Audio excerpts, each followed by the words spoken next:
What's going on, you guys? It's Mike Esfahani here with an easy piano tutorial on Let It Be by the Beatles. I'll first perform the song for you and then I'll teach it to you step by step. You can find a link to the sheet music in the description below, which will help make learning this song a lot easier. Now, I know there's a lot of tutorials on Let It Be out there, but rest assured you've come across the best one. Let's take a look why that is.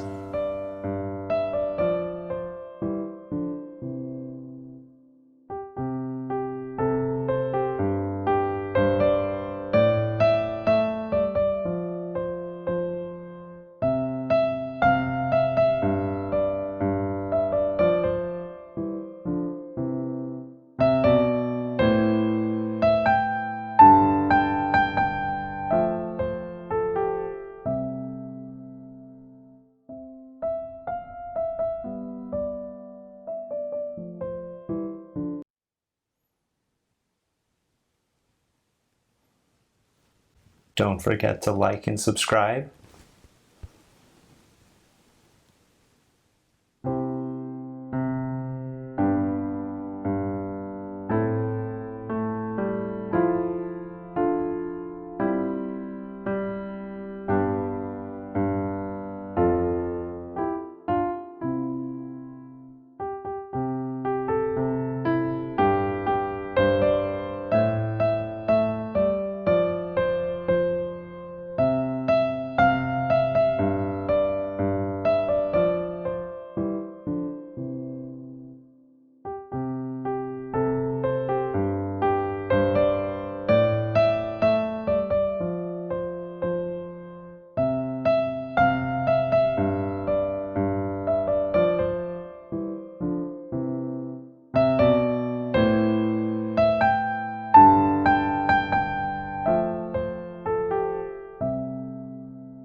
Okay, so here's how to play Let It Be.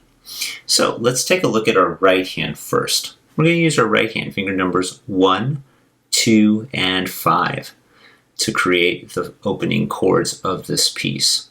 Take 1 and place it on this note E. 2, that's your index finger, place it on G. And 5 is going to be on C. This is called a C major chord, played at the same time. Now, keep your hand relaxed, but also locked in this kind of position. Because what you're gonna do is you're gonna move down a set of a few white keys. And now, if you haven't changed out of this kind of locked position, your finger 1 should be on B, 2 on D, and 5 on G. This is called the G major chord. Play that at the same time. Now finally, bring your right hand up just slightly, still locked in this shape. 1 on C, 2 on E, 5 on A. That's an A minor chord. And play those 3 at once. So your first 3 opening chords are this: C major, move down, G major, and A minor. Now from this A minor chord, what does our right hand do? Well, it looks like our finger 2 is already on E, our finger 3 is on F, and our 5 is on A. We're going to play those at the same time, like that. Kind of sounds strange out of context. That's called an F major 7. You don't have to memorize these chords, by the way, if you're just trying to learn the notes of the song.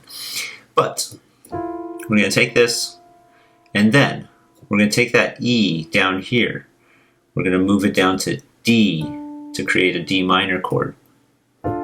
Play those at the same time. So let me show you that back to back. Keep this shape, 1, 3, and 5. Move it down to C, E, G. This is a C major chord, again, in a different order than you've seen so far.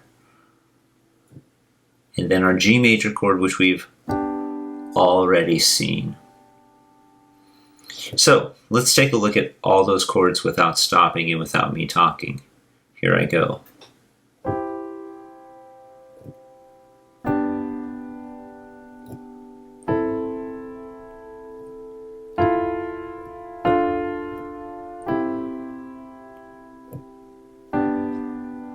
There you go, those are your opening chords. Now, how do we round off this hook? Take your left hand fingers 3 and 5. You're going to place them, move them a little higher on F and A at the same time. Take that set of what we call a third, move it down to the next set of white keys, E and G at the same time. Then, your fingers are naturally hovering over the subsequent notes, D and F, and C and E. I always say left to right, fingers 1 and 3. So, the ending of that hook goes just like that. What does our left hand do? Our left hand's definitely less complicated there. We begin with finger 2 on C and play that twice. And then 5 should naturally be on G. Play that twice. Up a second, and go up to the next white key. This is finger number 4 on A. Stretch now, so that finger number 1, your thumb is on this A. Come down 1 white key at a time to G and then F. Squish your hand so that your thumb winds up on G. You can play that G twice until you skip down to this G with finger 5. Stretch. Switch now, finger 4 to this G. In that way, your pinky, finger number 5, is on F. Which means that if your fingers are curled with the proper technique, your finger number 1 should be on C. So, here's how they go at the same time.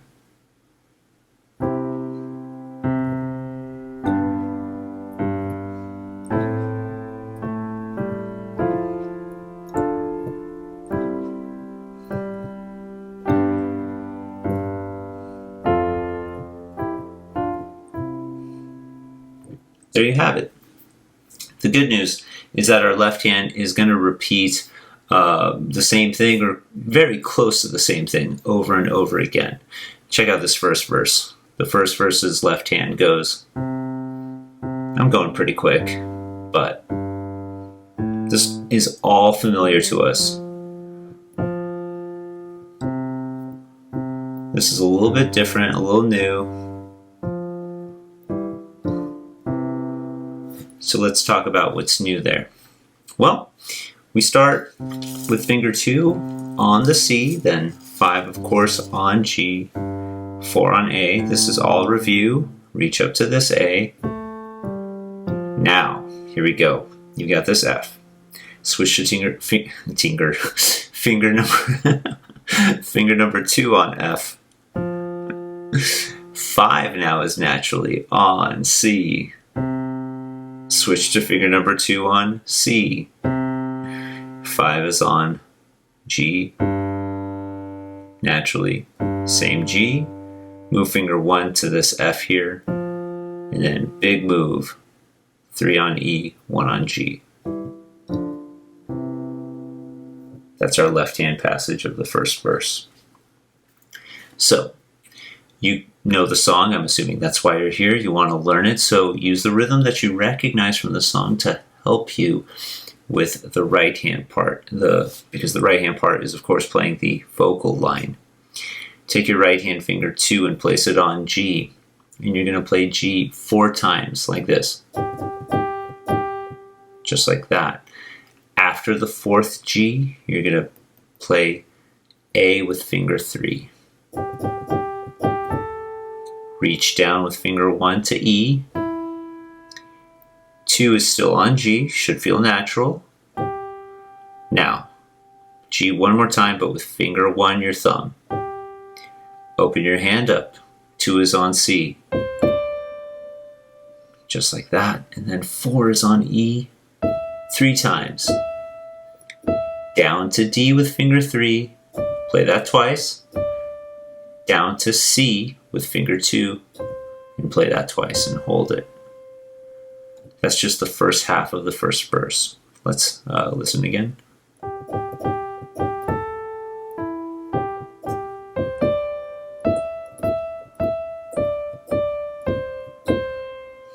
And now we're going into what we call the refrain, a part of the song that comes back again and again. Finger number 4 should naturally be on E. Up to F, finger 5. 2 E's here in rapid succession. And then finger 3 on D. Lift and 4 on E. Come down to D. 1 more D. Down to C. And hold it. So here's that refrain. Listen to me play it without stopping. Rest. And yes, a rest means lift up, show the silence. So here's what both hands there sound like, the whole thing.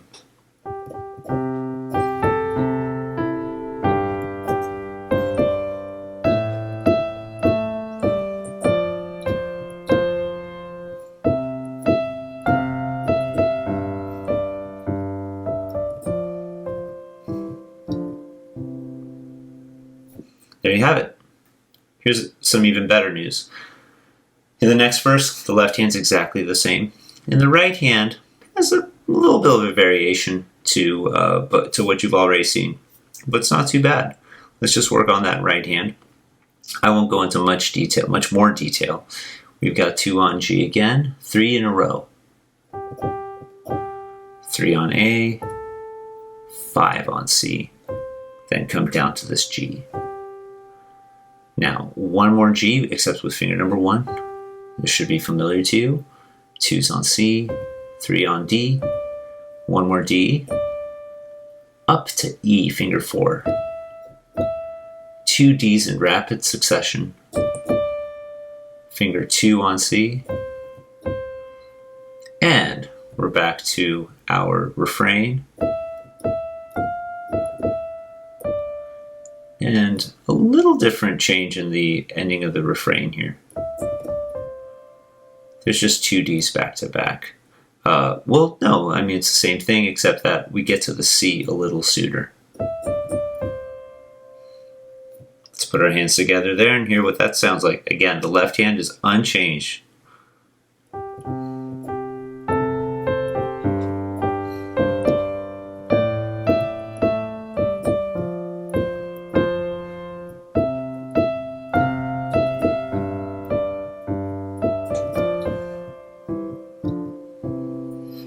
And be patient with it. Take your time. It's not going to be easy lining things up. You can obviously pause, rewind this video as much as you can.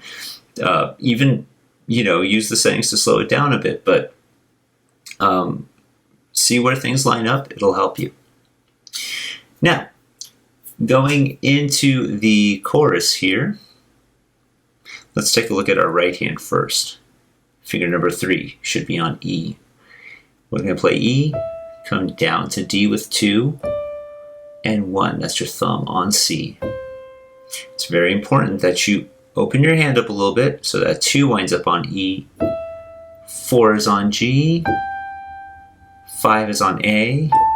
And it's pretty obvious. I'm not worried about the rhythm right now. Just showing you the notes.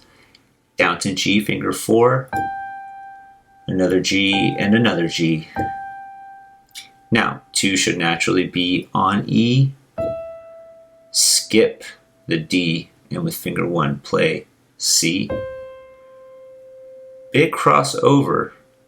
Okay, you're going to cross your right hand over finger 2 on A so that your thumb is naturally on G, and reach up to E. So let's do that with the proper rhythm. Here we go.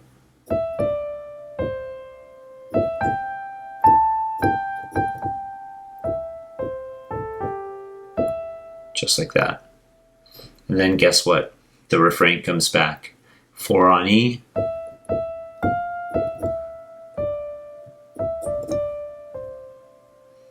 There you have it.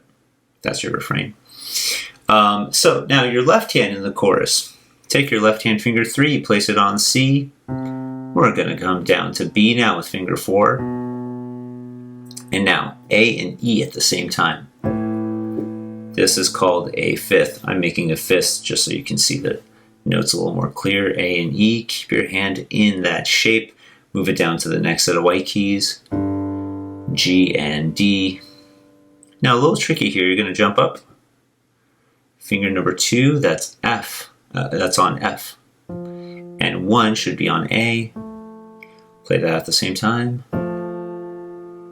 And then we have that another fifth with this time C and G. So let's play both hands. This is the first part of the chorus. Both hands at the same time.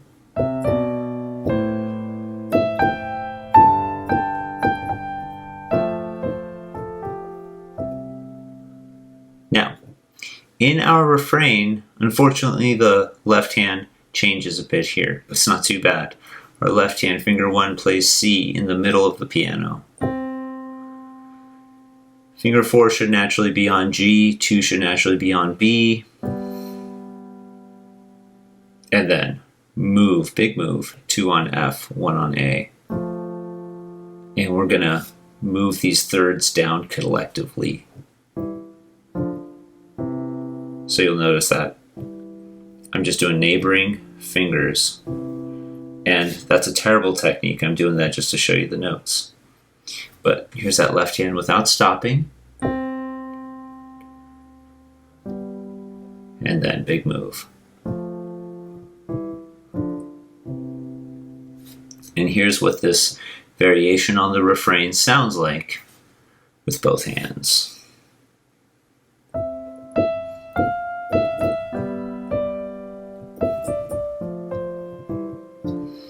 And then we just go into the next verse. Sorry, I screwed that up, didn't I? So easy, right?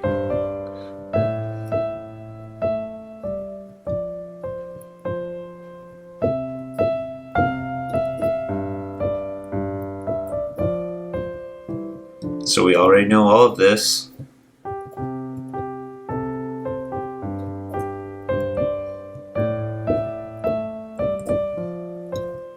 A little different rhythm.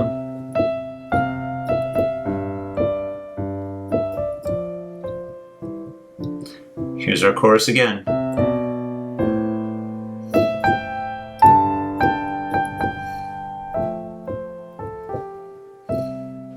And here's that refrain we know with a little different left hand. And now let's talk about the coda. Here's the coda. Your right hand, get it locked in what we call a sixth. A sixth, as an example, is like a C, finger number 1 up to this A. Get your hand locked in this position. We call it the sixth because it's 1, 2, 3, 4, 5, 6 notes apart. And bring everything down collectively by white keys. Now, in this sixth, throw a G in the middle with finger 3. Keep this shape, move it down collectively, and end it with a C major chord, C, E, G, 1, 3, and 5. Here's that right hand again.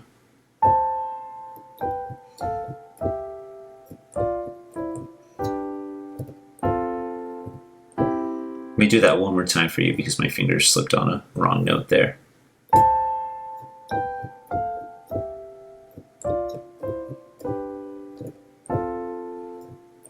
And there we go. Now in our left hand, something interesting happens in the coda. Our left hand finger 1 plays an F, and down to E, down to D, cross under finger 1 on C, and then a random B flat, finger number 2. That's such a Beatles thing to do. Throw a random accidental, that's what we call it, at the end of the song. So listen again. Finger 2 on B flat.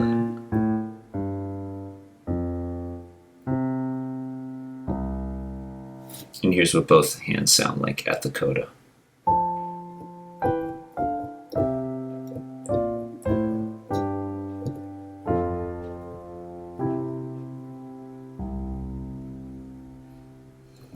There you have it. That's Let It Be.